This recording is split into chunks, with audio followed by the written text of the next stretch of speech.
할렐루야. 자, 오늘 이 시간 우리 수요 예배 가운데 나오신 저와 여러분들을 환영하며 축복합니다. 자, 오늘 이 시간을 통해서 우리 하나님께 그 말씀의 은혜를 통해서 우리 하나님께 더 가까이 나아가시는 저와 여러분들이 되시기를 간절히 바랍니다. 자, 오늘 이 시간은요, 주께서 칭찬하시는 자라는 제목으로 함께 말씀의 은혜를 나누기를 원합니다. 여러분, 칭찬받기를 좀 좋아하시죠? 칭찬을 싫어하는 사람들은 아무도 없을 겁니다. 작은 거라도, 지극히 작은 거라도요, 누가 그것을 알아봐주고요, 잘했다고 칭찬해주면요, 괜히 기분이 좋아지고요, 더 힘을 내서 열심히 하게 되는 것 같습니다. 아마 다들 이러한 경험들 다들 해보셨을 거예요.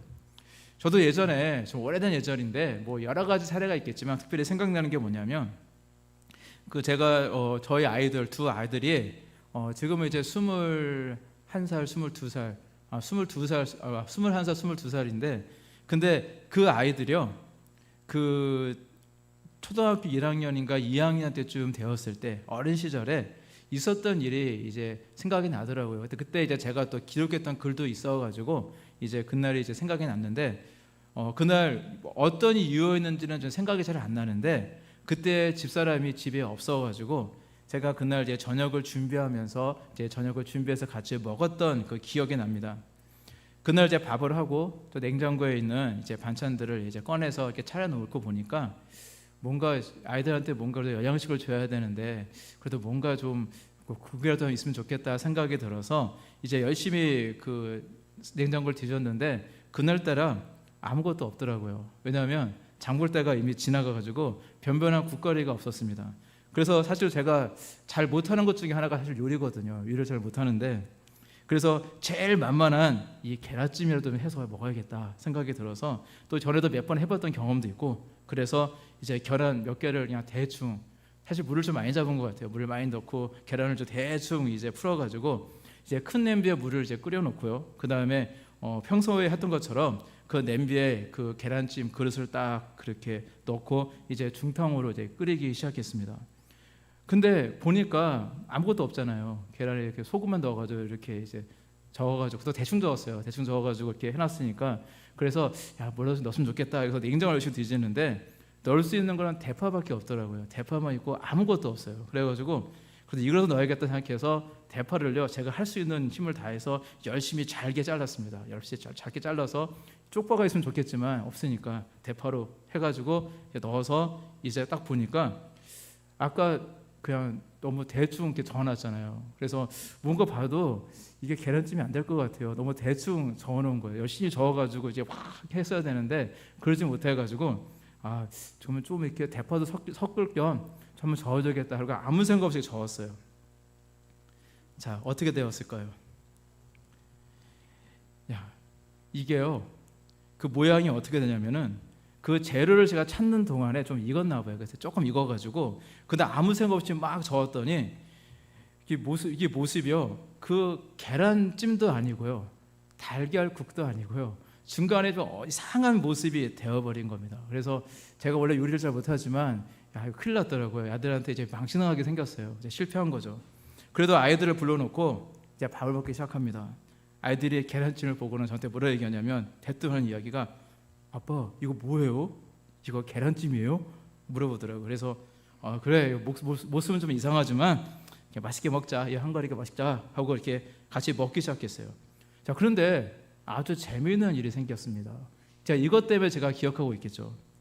저는 분명히 실패한 요리거든요. 그리고 처치하기 곤란하니까 계란도 여러 개 풀었거든요. 그래서 아까우니까 애들이 안 먹으면 나라도 열심히 먹어야겠다라는 생각을 가지고 이제 그렇게 이제 딱 음식을 내놨는데, 아이들은요 고개를 갸우뚱거리면서 먹기 시작했는데, 이 계란찜이 너무 맛있다고 다른 반찬은 손도 안 대고요, 실패한 계란찜을 열심히 아이들이 막 떠먹는 거예요. 게다가 막내 영훈이 제 앞에 앉아 있거든요. 영훈이 드럼 치는 아이. 근데 영훈이가 그 당시 정말로 조그맣고 목소리도 되게 얇은 아이였거든요. 근데 그때 이 아이가 정말로 막둥이 같은 목소리로 뭐라 얘기하냐면은, 아빠 그거 달라는 거예요. 왜냐하면은 좀 밥 좀 말아 먹겠대요. 이 국물에다가, 국물이 많았거든요. 계란찜 원래 계란찜 국물 없어야 되잖아요. 근데 실패했던 계란찜이다 보니까 국물이 많았는데, 거기에다가 뭐 뭐 밥 좀 말아 먹겠다고 막 달라는 거예요. 근데 제가 이 계란찜의 성분을 알잖아요. 소금과 파밖에 안 들어가 있으니까. 그래서 뭐라고 그랬냐면, 야, 국물 먹지 말고 그냥 계란만 먹어라 라고 얘기해도 아이가 끝까지 우기면서 국물 맛있다고 열심히 그 국물 다 훌쩍훌쩍 다 먹더라고요. 저는 그날 그 실패한 요리를 가지고 사실 아이들한테 약간 칭찬 같은 것을 들었습니다. 그때 제가 망심에 많이 찔림이 왔거든요. 그래서 다음에 요리할 때는 조금 더 성의 있게 하겠다라는 생각을 했어요. 만약 계란찜을 또 다시 한번 해준다면 당연히 잘 섞어야 될 거고, 이왕이면 잘 섞어야 되고, 그리고 재료도 미리 준비해서 이왕이면 새우젓도 좀 넣고, 뭐 쪽파와 뭐 다진 뭐 당근 같은 거 야채도 좀 넣고, 이왕이면 좀 맛있게 만들어서 줘야겠다라고 생각했던 그 기억이요, 지금까지도 생각이 납니다. 어찌 되었든 간에 아이들이 좋아하고요, 아이들이 아빠가 만들어준 정말로 허접한, 어쩌면은 정말로 그 요리라고 할 수 없는 아주 허접한 요리 비스듬한 것인데 이것을 먹으면서 아이들이 칭찬해 주니까 그 당시에 좀 작은 보람을 느꼈던 기억이 있습니다. 자, 칭찬은요, 이처럼은요, 허접한 요리라고 할지라도 힘을 주고 활력을 주는 것이 바로 칭찬이라는 것입니다. 칭찬은 고래도 춤추게 한다라는 그런 유명한 그 책의 내용을 보면요, 그 조련사가 어떻게 무게가 3톤이나 되어지는 이 범고래를 자기 마음대로 유도해서 그 관중들 앞에서 멋진 쇼를 펼쳐볼 수 있는가에 대한 그런 답이 거기에 제시되어 있습니다. 그 정답은 뭐냐? 바로 그 고래에게 칭찬을 많이 해주는 겁니다. 고래가 한 가지 동작을 멋지게 딱 연기를 했을 때요, 그때마다 옳지 하면서 칭찬하면서 보상으로 생선 한 마리를 다 던져주는 거예요. 그러면 고래는요, 또 칭찬을 받고 싶어서 열심히 조련사의 손길, 그 손짓 하나에 눈을 떼지 않고 열심히 따라서 동작을 하면서 춤을 추게 되어진다라는 그런 이야기입니다. 자, 이 책에서 말하고 있는 것은요, 그러한 방법이 비단 범고래에만 해당되는 것이 아니라는 사실입니다. 실제로 칭찬과 격려는 우리 사람으로 하여금 마음의 신바람을 일으켜서요, 과학적으로는 절대 설명할 수 없는 그런 어떤 새로운 에너지를 막 만들어내고요, 또 이전에 감히 상상도 할 수 없었던 큰 일을 이루게 한다고 합니다. 자, 우리가 익히 이름 한번 들어봤을 그런 빌리 그레엄 목사님이 계십니다. 근데 이분은요, 평가가 뭐냐면 금세기가 낳은 세계적인 복음 전도자라고 평가가 되어지는 분이세요. 자, 그분은 수많은 불신자들을 우리 주님께로 정말 인도했던 저 영적 그 거성으로서 하나님께 정말로 귀하게 쓰임 받았던 그런 분입니다. 그런데 이 빌리 그레엄 목사님도요, 어렸을 때 어떤 아이였냐면 사람들의 눈살을 찌푸리게 하는 아주 골칫덩어리였다고 그래요. 맨날 사고만 치는 그런 아이였다고 그래요. 사람들은요, 이 어린 빌리 그레엄을 볼 때마다 뭐라고 얘기했냐면, 아이고, 저 녀석은 커서 뭐가 되려고 저러나, 뭐 그렇게 해서 머리를 막 흔들어댔다고 그래요. 하지만 유독 그의 할머니만은 달랐다고 그럽니다. 개구장의 손자의 머리를요, 막 이렇게 쓰다보면서 이렇게 말씀을 하셨대요. 너는 말을 잘하고 사람 끄는 재주가 있어. 너의 이 개성만 잘 살리면 너는 크게 될 거야 라고 얘기를 했대요. 그리고 훗날 그는요, 고백하기를 뭐냐면 그 어린 시절에 할머니의 그 따뜻한 말 한마디가 자신의 인격을 바꾸어 놓았다라고 그는 고백을 했습니다. 자, 우리가 잘 아는 메가든 장군 역시요, 어렸을 때는 정말로 말할 수 없는 개구장이었다고 그래요. 그 동네 보면 그 골목대장 하는 아이 친구가 있잖아요. 근데 그런 아이였어요. 말썽 피우고 맨날 사고치고 아이들을 막 우르르 몰고 다니는 그런 이제 골목대장 노릇했던 그런 사람이었는데, 자, 그런 모습을 보면서 어른들은요, 그의 장래를 염려했대요. 그런데 할머니는요, 그 어린 그 메거드에게 이런 얘기를 했답니다. 야, 너는 사람을 끌고 다니는 그런 능력이 있잖아. 너는 군인의 기질을 타고났어. 그렇게 얘기를 했대요. 너는 군인의 기질을 타고났다. 그리고 그 말 한마디에 메거드는요, 눈이 확 띄었대요. 그렇게 고백을 합니다. 그리고 그는 정말로 열심히 노력을 했고 결국은 훌륭한 군인이 되어줄 수가 있었다라고 이야기합니다. 이처럼 저와 여러분들도 마찬가지입니다. 저와 여러분들의 그 칭찬 한마디가 그 사람의 인생을 바꾸어 놓을 수도 있다는 사실을 늘 기억하시고, 오늘도요, 가까운 사람부터 부지런히 칭찬을 많이 하시는 저와 여러분들이 되시기를 바랍니다. 자, 그런데 우리 예수님도요, 칭찬과 격려를 많이 하셨습니다. 성경에 보면 처음 만나는 사람들에게 정말 아끼지 않고 격려하시고 칭찬해 주셨던 우리 예수님의 모습을 볼 수가 있습니다. 그 베세다 마을에서 나다니엘이라는 사람을 처음 만나셨을 때 예수님은요, 이렇게 말씀하셨어요. 이는 참으로 이스라엘 사람이라 그 속에 간사한 것이 없도다. 자, 이렇게 칭찬을 했어요. 그랬더니 그날 이후 평생도록 나다니엘은요, 그 감동 속에서 주님을 따르고 충성하는 그런 하나님의 귀한 일꾼이 되었다라는 것입니다. 또 가브나움에서 한 백부장을 만났을 때 일입니다. 자, 예수님은요, 이 이방인이었던 이 백부장과 여러 가지 대화를 하시면서 그에게 이런 칭찬을 했어요. 이스라엘 중 아무에게서도 이러한 믿음을 보지 못하였노라 라는 칭찬을 했습니다. 자, 그랬더니요, 그 백부장, 그 이후로 어떻게 되었을까요? 평생 정말로 믿음 있는 자로 로마 사람이든 아니면 유태인이든 정말로 그가 만나는 수많은 사람들에게 우리 주님을 증거하는 그런 사람이 되었을 것입니다. 그리고 우리 예수님이 칭찬했던 그 인물을 또 한 명만 더 말씀을 드린다면, 자, 예수님께서 그 두로와 시돈 지방에 가셨을 때 이곳은 약간 그 이스라엘 땅에서 약간 북쪽의 해안가에 위치된 그런 이제 지역인데, 이곳은 특별히 이방인들이 좀 많은 사는 지역입니다. 그곳에서 한 여인을 만나게 되어집니다. 그래서 이제 흉악게 귀신 들린 딸을 가진 한 여인을 만나게 되어지는데, 이 여인은 이방인이었던 가나안 여자였습니다. 당시 유대인들은요, 이 이방 사람들을 거의 개취급했어요. 거의 사람 취급도 하지 않고 거의 상종하지도 않던 시절인데, 이 여인은 예수님 앞에서 놀라운 믿음을 보여주었거든요.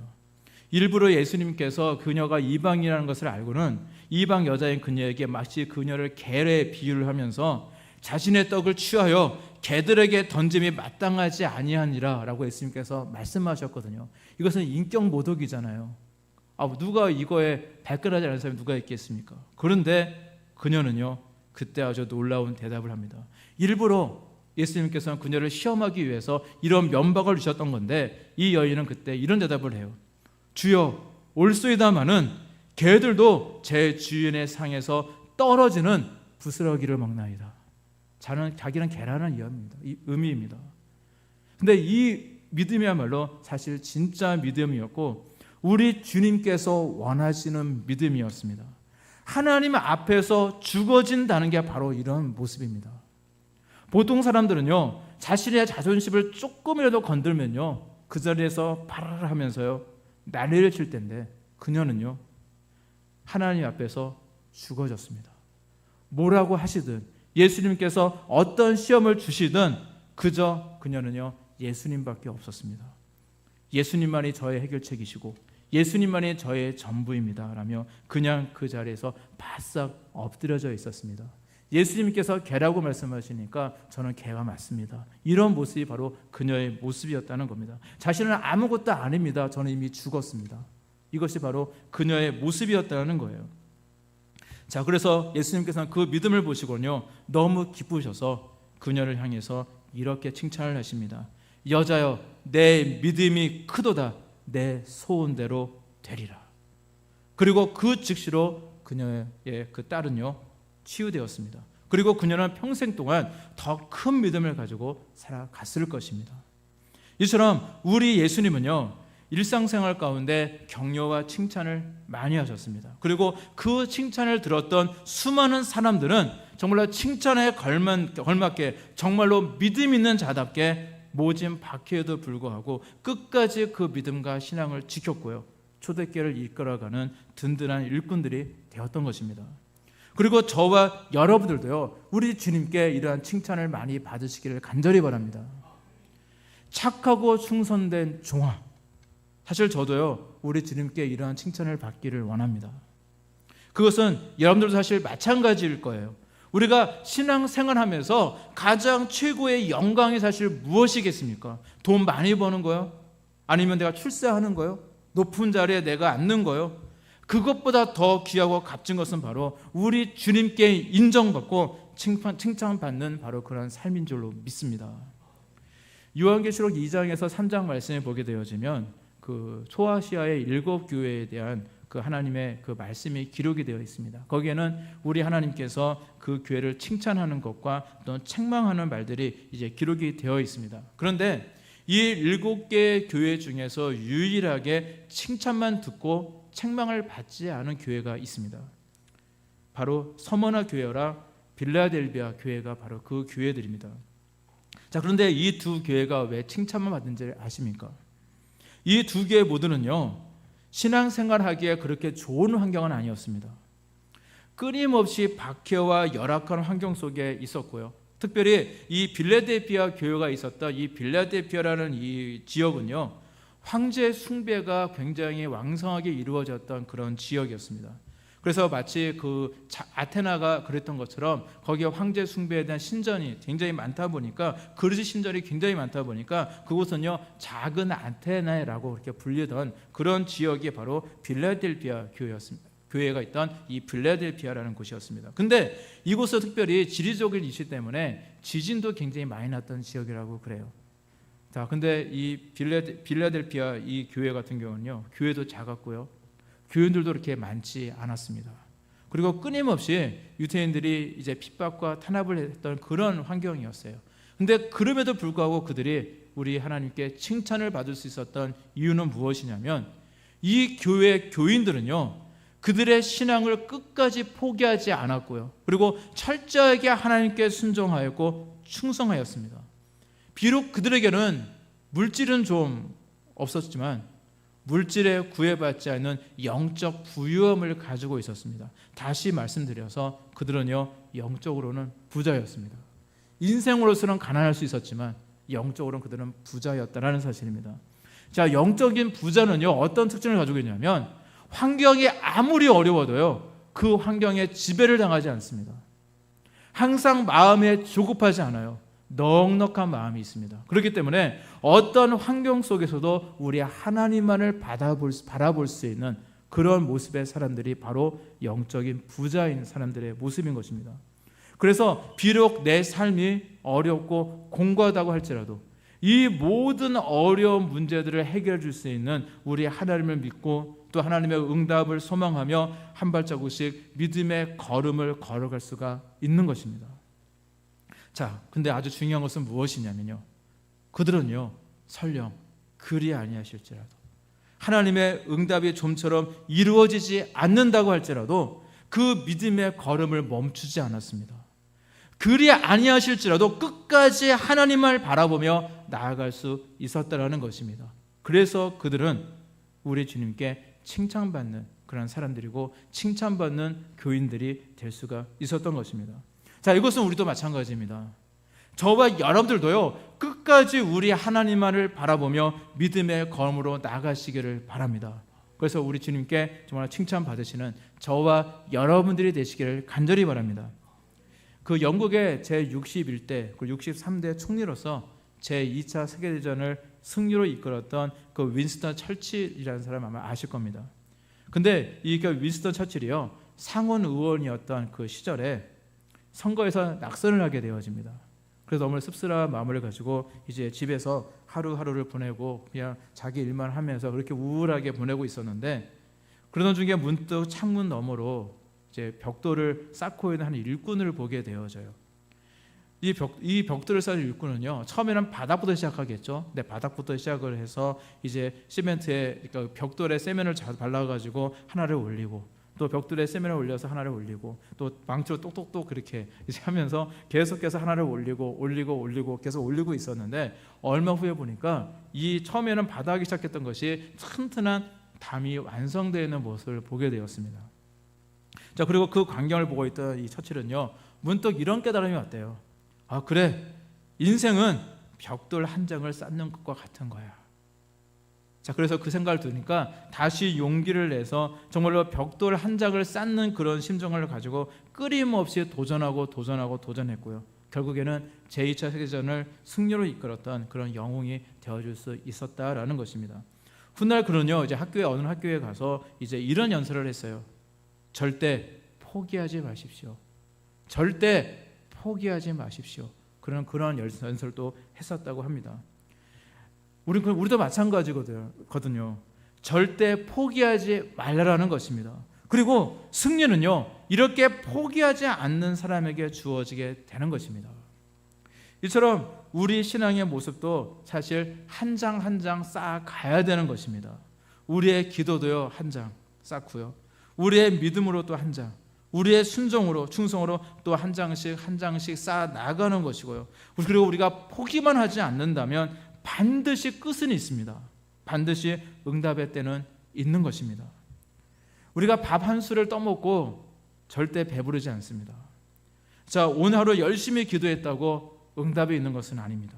그러나 매일매일 하루하루 한 장씩 한 장씩 쌓아 올라가는 우리의 믿음의 기도와 정말로 우리의 실천이 있을 때에 결국에는요, 멋진 벽이 완성되어지고 또 멋진 건물이 완공되어지는 것처럼 응답의 날은 반드시 오게 된다는 사실을 여러분들 믿으시기를 바랍니다.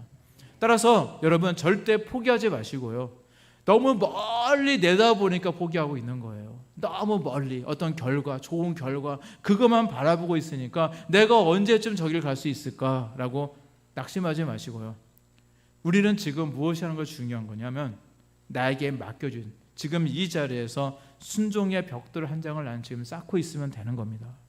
오늘 내가 기도의 벽돌 한 장을 쌓았으면 내일은 나의 믿음의 벽돌 한 장 쌓으면 되고, 또는 예배의 벽돌 한 장을 쌓으면 되고, 계속 쌓고 쌓다 보면 언젠가는 하나님의 때가 차게 되어지고 놀라운 응답의 그날은 반드시 오게 되어짐을 여러분들 믿으시기를 바랍니다.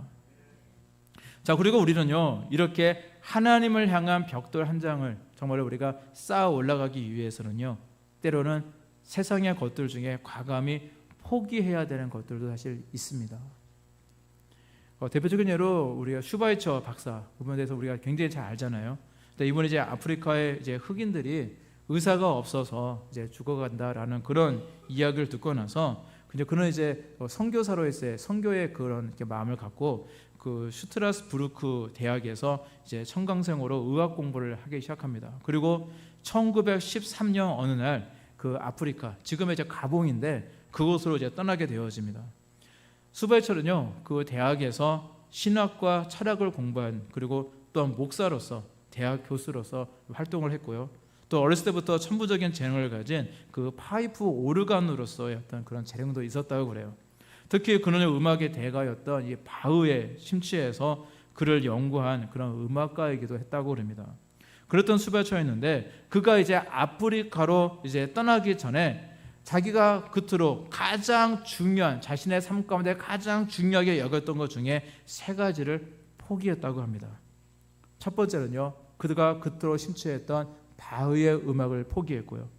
두 번째는 그 자신에게 명성을 정말 줄 수 있는, 명성을 떨칠 수 있었던 이 대학 교수직을 포기했고요. 세 번째로는 풍요롭고 안락한 자신의 삶을 포기했다고 합니다. 자, 그런 이 모든 것을 포기하고 이 적도에 위치했던 이 아프리카의 오고의 강변, 그 링바레네의 병원을 이제 설립하게 되어지고요. 또 수많은 사람들의 병을 고쳐주며 그곳에서 이 그리스도의 복음을 이제 전하는 삶을 살게 되어집니다. 그런데 우리 하나님은요, 절대 침묵하지 않았다는 사실입니다. 그가 자신이 누릴 수 있었던 것들을 정말로 하나님을 위해서, 정말 하나님의 나라를 위해서 가감히 포기할 때에 하나님은 그에게 더욱더 큰 것으로 그대로 갚아주셨다라는 사실입니다. 슈바이처가 그토록 심취했던 바하의 음악을 포기했지만 이 바하 협회라는 곳에서요, 그 모든 회원들이 다 참여하는 그런 대대적인 그 연주회를 이 아프리카에서 열어줬고요. 그래서 또한 대형 오르간을 또한 선물했다고 합니다. 또 그가 그 이제 존경과 명예가 뒷따르는 그런 교수직을 이제 포기했지만 하나님은요, 그가 이제 안식년을 맞이해서 1년 동안 이제 잠깐 이제 그 사역을 쉬고 있는 그때 이제 그 굉장히 많은 대학에서 앞다투어서 그를 초청해서 그가 정말로 평생 동안 할 강의를요 1년 동안 다 했다고 그래요. 그래서 그 대학 교수로서의 그런 어떤 삶도 또한 살아보게 되었고요. 그리고 자신의 풍요롭고 안락한 생활을 그는 포기했지만 그가 저술했던 이 자서전을 비롯한 많은 책들이 베스트셀러가 되어서 정말로 자신의 삶을, 자신이 선택한 이 삶이 얼마나 가치 있는 일이었는지에 대해서 정말 확인할 수 있어서 그의 마음에 정말로 기쁨이 충만했다라는 그런 고백도 그는 하게 되어집니다. 자, 그리고 무엇보다도 우리 하나님께서 우리의 영원한 본향인 천국에 그를 위한 큰 상급을 예비하고 주셨다는 사실입니다. 사실은 이것이 가장 귀한 일일 것입니다. 자, 슈발처가 하나님의 일을 위해 포기했던 많은 것들은요, 절대 없어지는 것이 아니었습니다. 그것은 하나님께 심어지는 것이었습니다. 그래서 그가 살아있던 그 시절에도 그 열매를 그는 얻을 수 있었고요. 또한 그가 죽은 지금까지도 정말로 그 열매를 후손들이 누리고 있는 것입니다. 이처럼 우리가 하나님께 드려지는 예물들은요, 또한 우리가 하나님께 드려지는 수많은 시간들, 우리가 하나님께 드려지는 많은 헌신과 우리의 수고들은 사실 절대 없어지는 것이 아니라는 사실입니다. 세상 사람들은요, 그것을 보면서 아깝다라고 얘기합니다. 우리가 교회에 나와서 예배드리고 기도드리고 우리가 수고하고 봉사하고 또 우리가 많은 예물을 드리고 그런 걸 보면서 세상 사람들은 이해하지 못합니다. 왜 그런 것을 하냐, 아깝다라고 이야기를 해요. 세상에 할 일도 많고 즐길 일도 굉장히 많이 있는데 왜 그런 곳에 돈을 낭비하고 시간을 낭비하느냐라고 그렇게 이야기할 것입니다. 그런데 이것은요, 절대 낭비가 아니라 하나님께 심는 것입니다. 우리는 그것을 믿어야 됩니다. 우리가 심지 않고서는요, 절대 열매를 거둘 수가 없는 것입니다. 그리고 우리가 슈발처 이 박사님, 이 목사님처럼 자신이 누릴 수 있는 것을 정것들을 포기하면서까지 우리 하나님께 심을 때, 다시 말해서 우리가 기도의 시간, 예배의 시간과 같이 자신의 시간을 하나님께 심고요, 또 에너지를 심고 물질을 심고 열정과 땀방울을 심을 때 우리 주님께서는요, 성경에 기록된 것처럼 우리의 그 모든 심는 것에 대한 열매들 30배, 60배, 100배, 더 나아가서 1000배, 만배, 1000만배로 갚아주시는 놀라운 역사가 있게 됨을 여러분들 믿으시기를 바랍니다. 자, 그리고 오늘 본문 17절 말씀에 이렇게 말씀하고 있습니다. 자랑하는 자는 주 안에서 자랑할지니라. 자, 그리고 우리 주님께 칭찬받는 자는요, 우리 주님 안에서 자랑하는 사람입니다. 여기에서 주 안에서 자랑한다라는 말은요, 바로 우리 하나님을 자랑한다는 그런 의미를 가지고 있거든요. 늘 우리 하나님을 높여드리며 늘 우리 하나님을 자랑하는 사람을 우리 하나님도 귀히 여겨주시고 칭찬해 주시는 것입니다. 그런데 오늘 읽으신 본문에 등장하는 이 바울을 대적하는 사람들, 그들은요, 자기 자신을 자랑하고 있습니다. 그들은 당시 헬라의 뛰어난 운병술로 정말로 말만 번지르르하게 잘하는 사람들이었습니다. 특히 그들 중에는요, 예루살렘에서 받아온 추천서를 들고는 자신들은 이 예루살렘 교회에서 인정해 주었다, 예루살렘 교회의 사도들이 자신들에게 인정해 주는 추천서를 써줬다고 하면서 내가 이렇게 대단한 사람이니까 나를 인정해 줘야 된다 하면서 자신을 자랑하며 스스로를 칭찬하는 모습을 보게 되어집니다. 그리고 그들은요, 최선을 다해서 사명을 감당하고 있는 이 바울의 권위를 깎아내리기에 바빴습니다. 당시 바울은요, 자기들에 비해서 그 언변도 너무 부족하고 정말 그런 사람이 사도일 리가 없다라고 이야기하면서 그의 사도성까지 의심하며 거들먹거리고 있던 모습이 바로 그들의 모습이었습니다. 그럴 때 바울은 이렇게 말합니다. 자랑하는 자는 주 안에서 자랑할지니라. 이게 바울의 대답이었습니다. 자, 우리는 사람들에게 인정받기 전에 우리 하나님께 인정받아야 됩니다. 자기 자랑을 통해서 사람들에게 칭찬을 듣는 것보다 우리 하나님께 칭찬받는 것이 더 중요하다는 사실입니다. 따라서 남들에게 자기 자랑하지 마시고요, 우리 하나님 자랑을 많이 하시기를 바랍니다. 그게 마땅히 구원받은 하나님의 자녀로서 마땅히 해야 될 그런 도리인 줄로 믿습니다. 자, 그런데 세상의 수많은 종교들은요, 세상 사람들처럼 자기 자랑을 참 많이 하는 것 같아요. 특별히 이슬람교 같은 경우에서는 그 마호메트의 무덤을 자랑한다고 그럽니다. 또 사람들은요, 많은 위인들의 무덤을 자랑하기도 합니다. 그 웅장함과 그 화려함과 그 의리의리함을 자랑합니다. 그래서 수많은 사람들은요, 이 세계적인 그 위인들의 무덤을 보기 위해서 한 번쯤 또한 관광차 가보기도 합니다. 그래서 학창 시절에 단골로 가게 되는 곳이 사실 어디였습니까? 저 같은 경우 왕릉, 왕의 무덤 같은 그런 것을 많이 갔었는데, 그리고 그 크기와 화려함에 사실 놀라기도 했습니다. 굉장히 크더라고요. 근데 그리고 심지어 그 죽은 사람에 대해서 아예 살아있는 것처럼 만들어 놓은 것도 사실 있다고 그래요.